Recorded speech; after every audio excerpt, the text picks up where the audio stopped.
back. Final score. Get ready to wrap up the show. We're going to talk about the Los Angeles Clippers and the ex-wife of former owner Donald Sterling can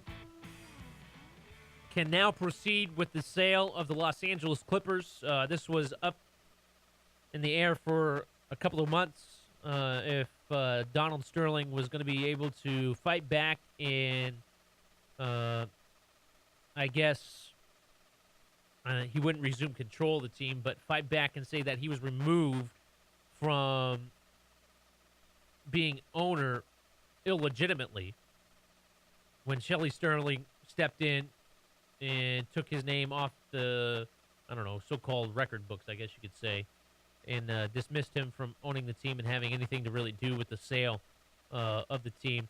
But now the court has ruled that Shelley Sterling can proceed with the sale of the Los Angeles Clippers, and it will be a good thing.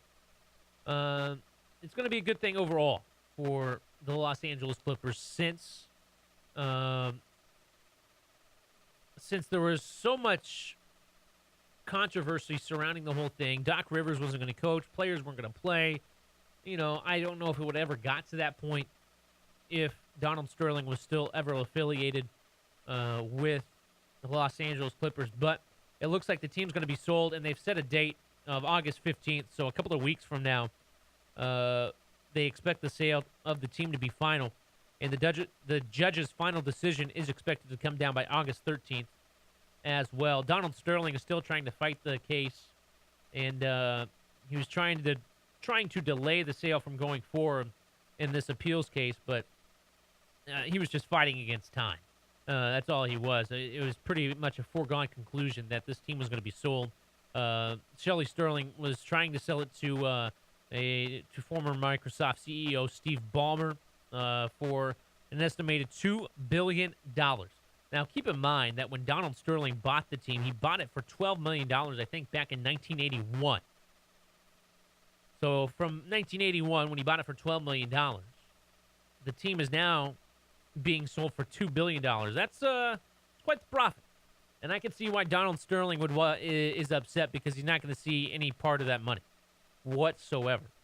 And obviously, it was just a delayed, foregone conclusion that this would happen. But Shelley Sterling able to sell the team, and it looks like it's going to go to the former Microsoft CEO, Steve Ballmer, for $2 billion.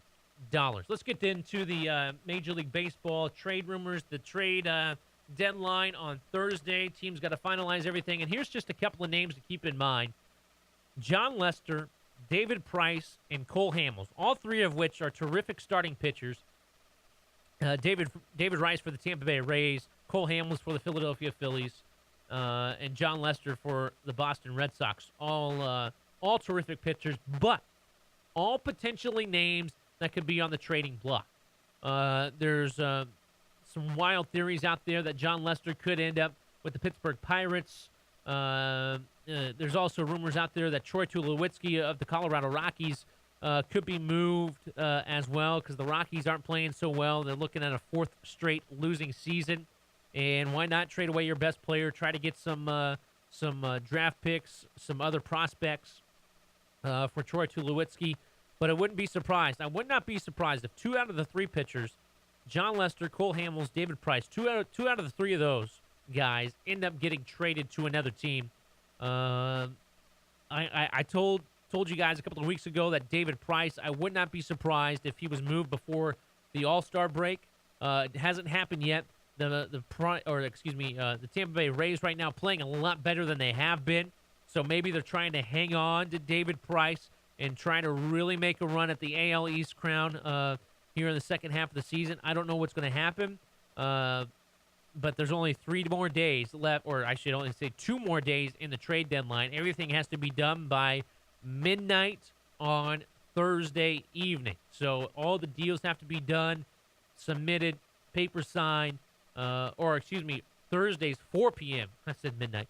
4 p.m. non-waiver trade deadline by then. So all those deals have to be done. But the names, John Lester, David Price, and Cole Hamels, the 3 names you need to keep an eye on going into the trade deadline, because I have a feeling 2 out of the 3 of those guys are going to get traded.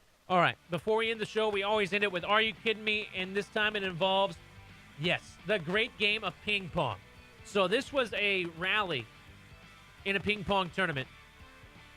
41 rallies in this ping pong tournament. You should watch some of these incredible shots by these two guys just going at it. It is absolutely phenomenal how these guys rally back and forth on the ping pong table. I just wish I could play ping pong like that. I mean, take a look at this. Spiking it off the table, still playing it. Look how far back off the table that guy is.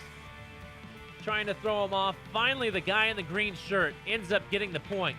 Man, look at that. Oh, back and forth. It's almost like Forrest Gump or something like that. But a crazy ping pong rally. 41 rallies in this set before he finally wins it. Anyway, pretty crazy stuff. That's going to do it for Final Score here on GCI Cable Channel 19. Thanks a lot to Charles Steigelman behind the wall putting the show together as usual. Tune in tomorrow, 5 o'clock, GCI Cable Channel 19. Final Score. Good night, everybody.